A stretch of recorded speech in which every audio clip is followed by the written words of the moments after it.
Hi guys, welcome to another edition of All Things Football. Our first for 7 months, but we are back as the season hits its climax. With me today, it's Riaz.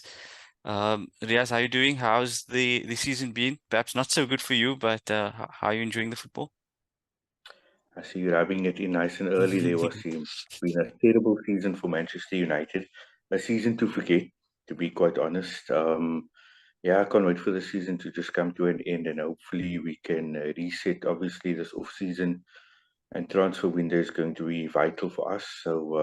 Yeah, I mean, I think all United fans are just looking forward to not even the FA Cup final, not even looking that forward to that. Just looking forward to the season coming to an end as a whole, and hopefully, like I said, we can kickstart next season on the right foot. So before we get into our chat with our teams with regards to the Premier League, there were some massive Champions League ties that took place. Real Madrid are through, and they'll meet Borussia Dortmund in the final, 1st of June, I think it is. But Riaz, what were your takes on those two semi-finals? One, perhaps the underdog went through, and the other in the other semi-final, the favourites snuck through in the end. What were your thoughts? Now, I think PSG were the underdogs. I think people like sort of wrote off Dortmund. I'm saying PSG being underdogs, tongue in cheek. Not a great fan of that club. But yeah, I think a lot of people wrote Dortmund off, and I think Matt Damel said it best in one of his tweets this week that everybody wanted to play them and play them and play them, and look where they are at the moment. They're in the final of the Champions League, and any club would want to be there. I think both semi-finals were exceptional. Obviously, a lot of the focus, or more of the focus, was on Bayern and Real Madrid. Two proper European heavyweights going up against each other. The first leg was unbelievable. The second leg, I mean, the Bernabeu was boosting with atmosphere. It was amazing, amazing to see. I can't imagine how it was in the stadium because it was amazing to watch. Um, but I think overall, in the second leg, Real Madrid deserved to go through.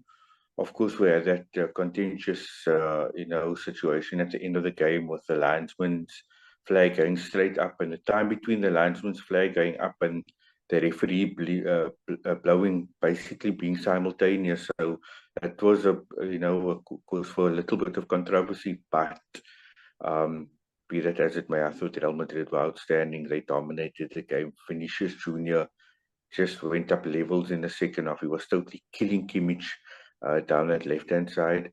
So yeah, I think deserved winners of the tie, Real Madrid, but it's going to be an interesting final. I think people shouldn't write off Borussia Dortmund.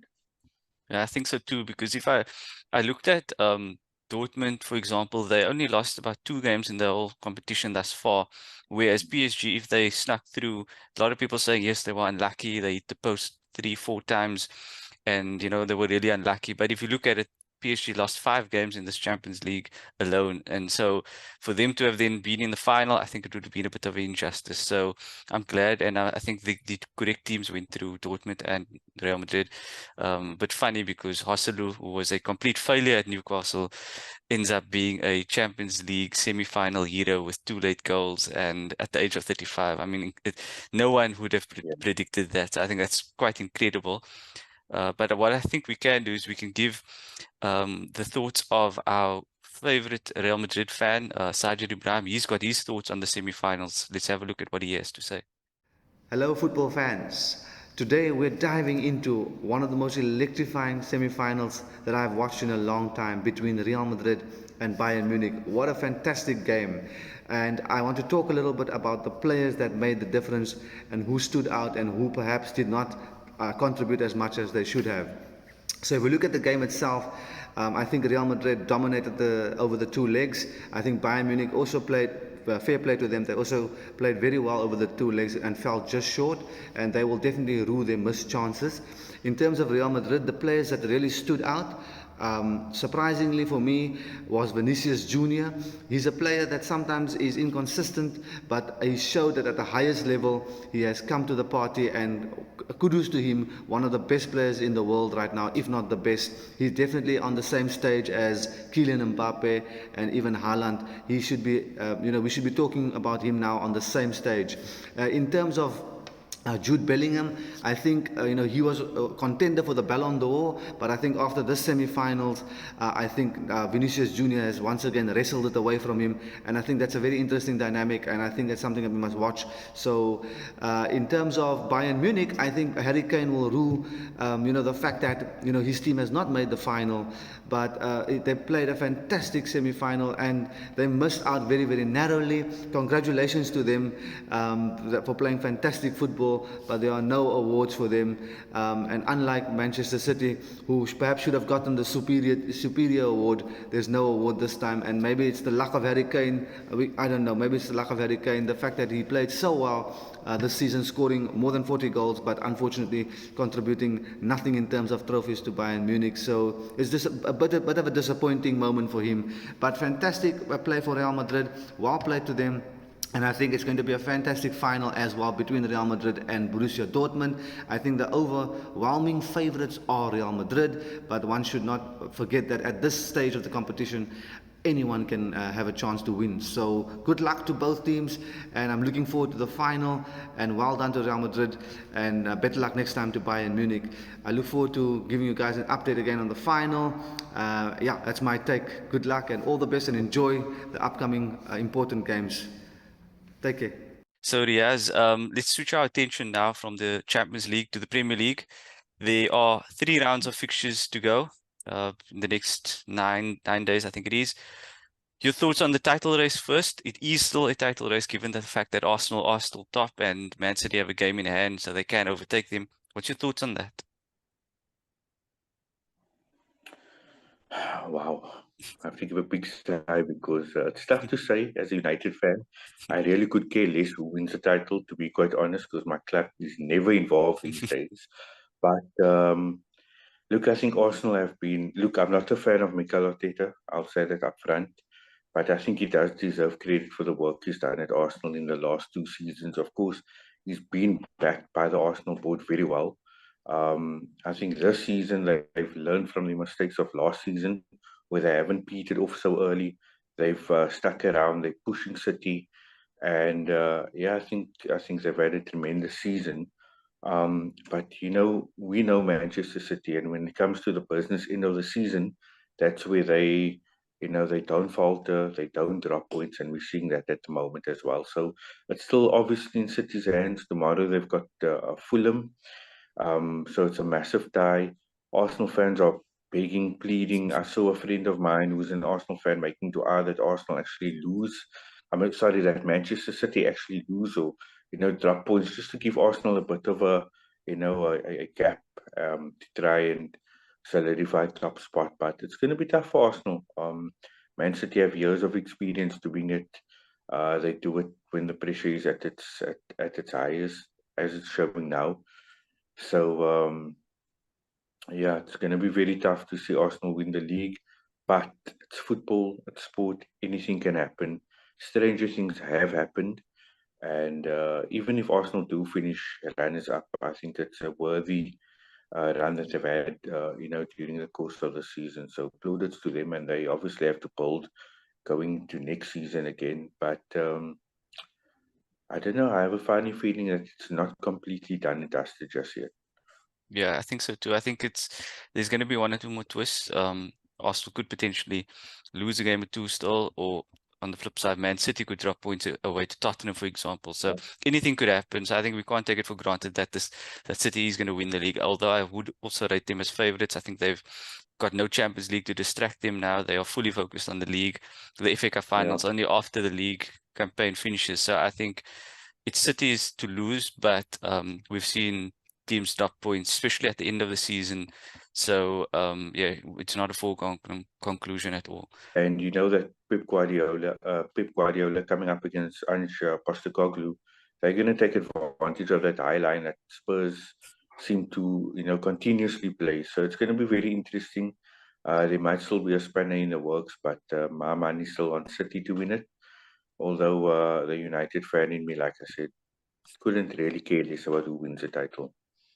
Yeah, I think it's I'm in a similar boat. I know a lot of Arsenal fans, and I'm sure they would like Arsenal to win the league. And I think the league itself would be good if Arsenal wins the league. I think a new winner, for like, they haven't won it in 20 years. I think that's always good for the league.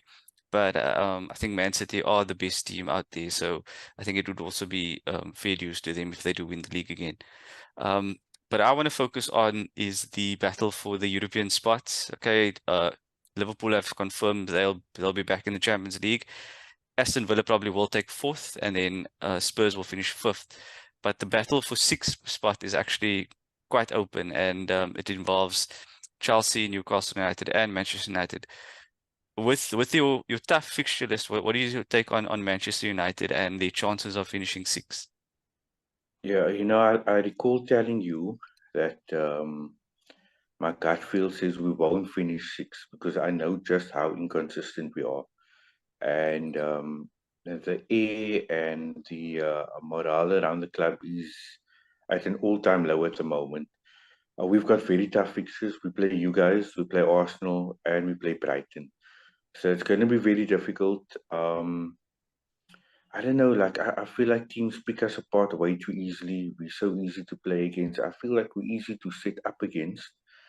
And yeah, we've just been run through our midfield, exposing our defense. Our defense hasn't been great this season. And we are in a position where we are, making mistakes, unforced errors we shouldn't be making. So I don't harbor much hope that we'll end up ahead of you guys or Chelsea, which is embarrassing because Chelsea have had an atrocious season. They've had so many injuries, but they've had so many issues on the field as well, and somehow they've managed to put, scrape through a couple of results recently. So, yeah, wow, this is a tough one. I was hoping we wouldn't finish as low as eight, but there is a possibility that we could finish as low as eight. And I think it speaks to the situation the club finds itself in, both on and off the field. Obviously, we're trying to rectify that and, um, correct things off the field at the moment, getting our office in order. But I think you guys are looking good. You guys are looking strong. You guys have been putting results together.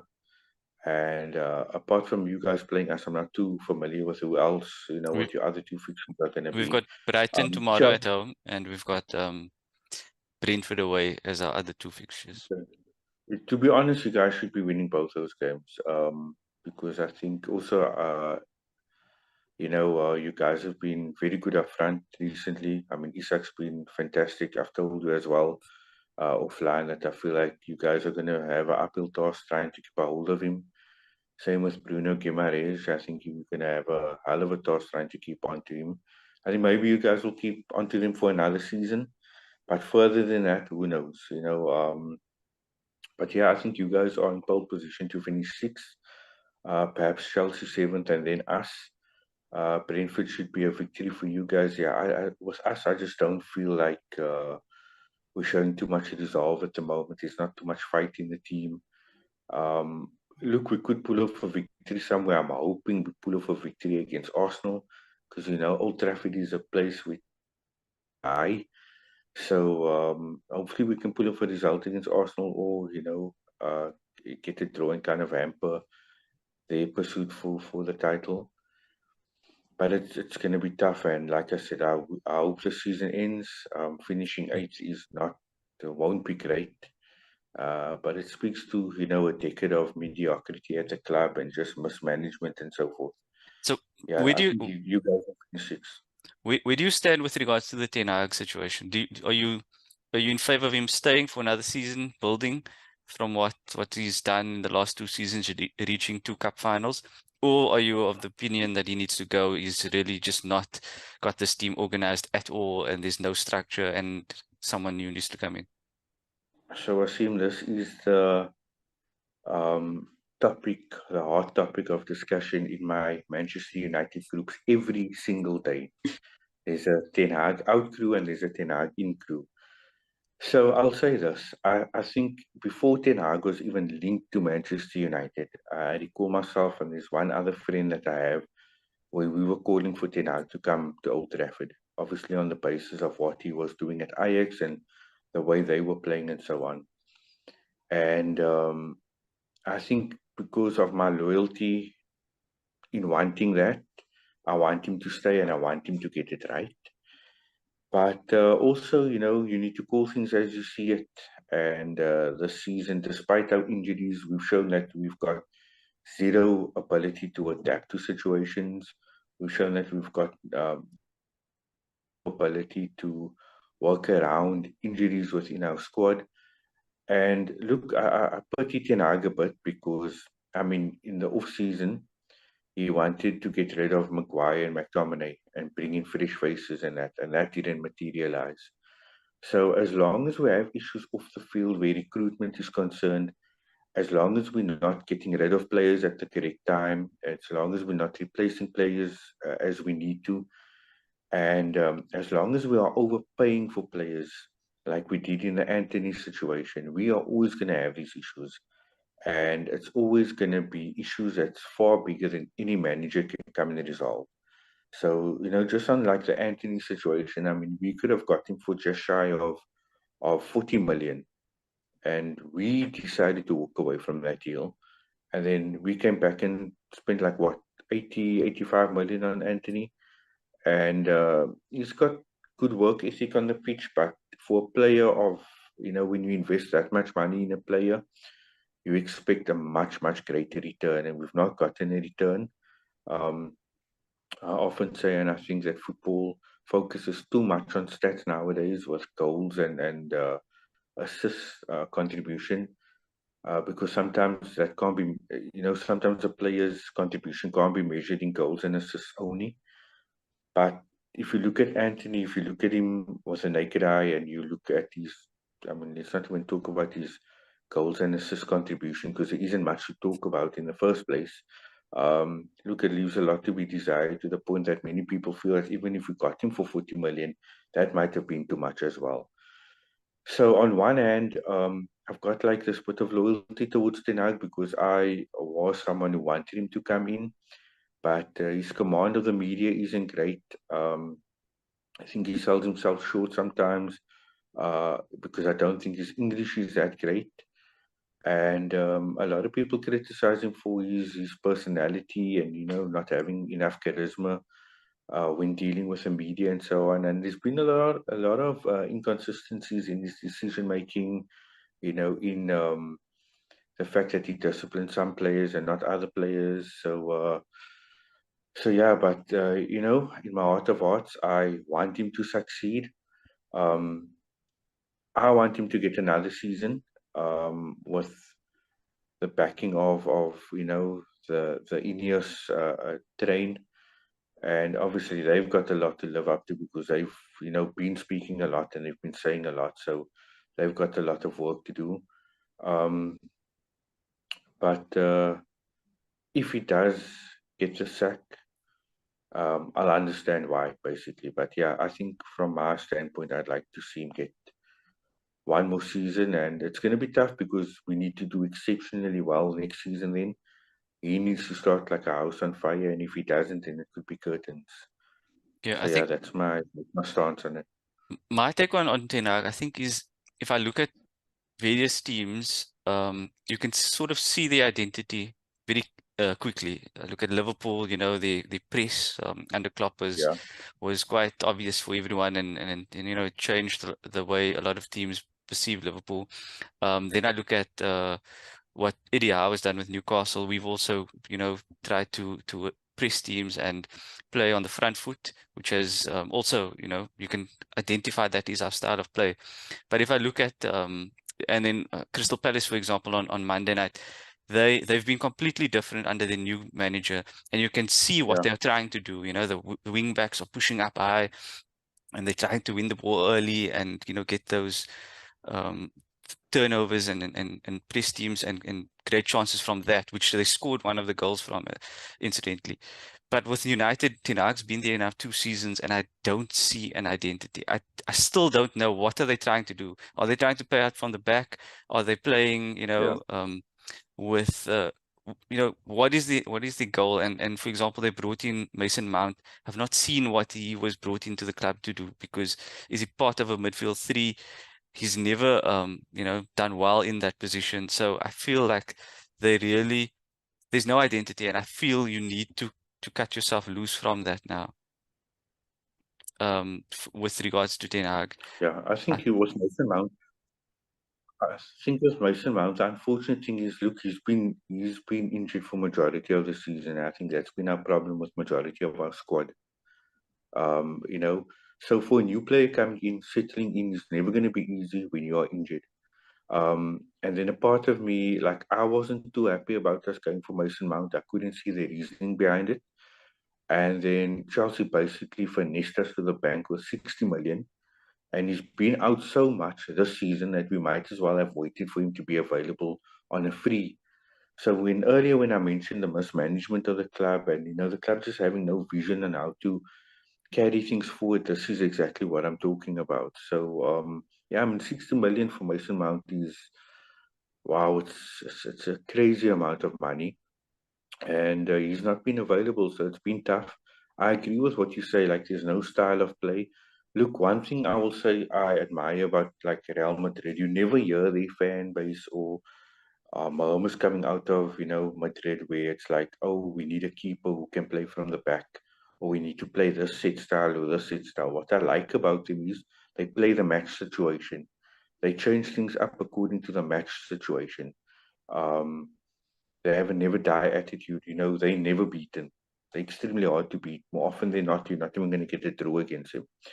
So they've got that real winners mentality, and I think we need to enforce that at Old Trafford. I think too much is given to a particular style of play, where I like to see a manager who can change things up according to a match situation. I think, when you consider how we played against Brentford early in the season, we were lucky. We were lucky to come away with a draw.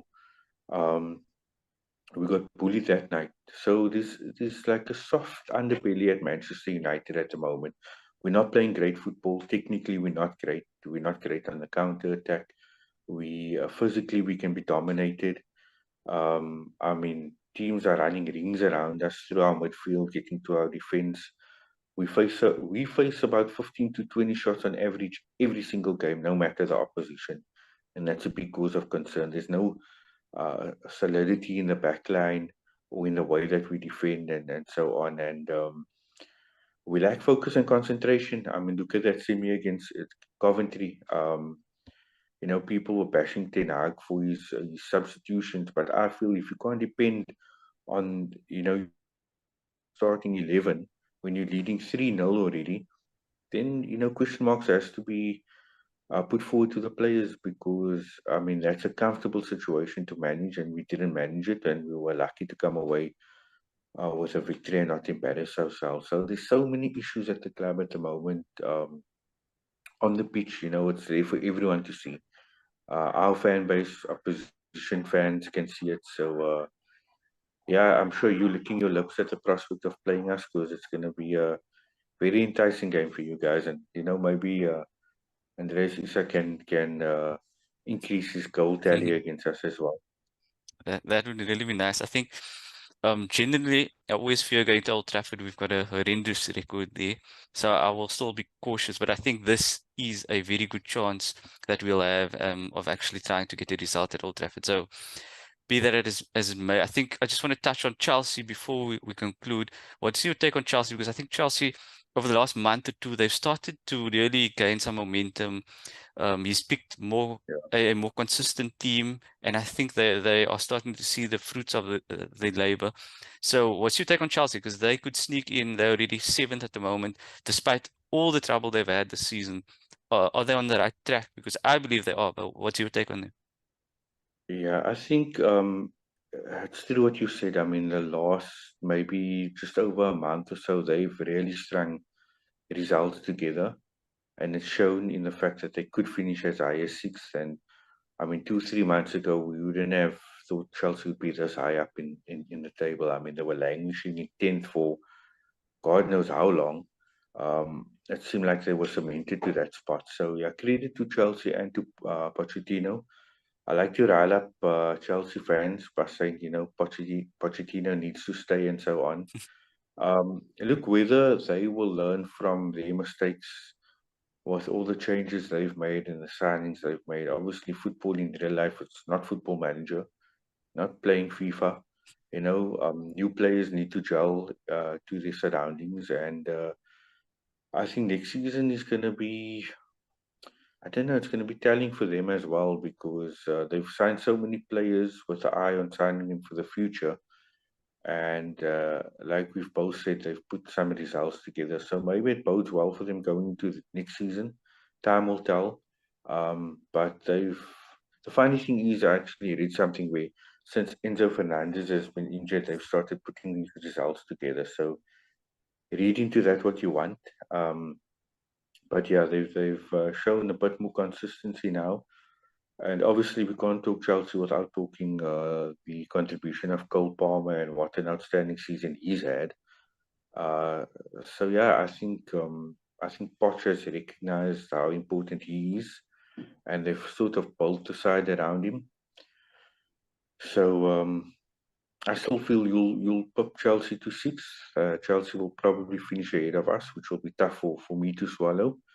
But yeah, it just shows how stringing results together at the end of the season can benefit you. And then obviously there's the little conundrum about Romelu Lukaku possibly coming back to Chelsea. Remember, he's still a Chelsea player.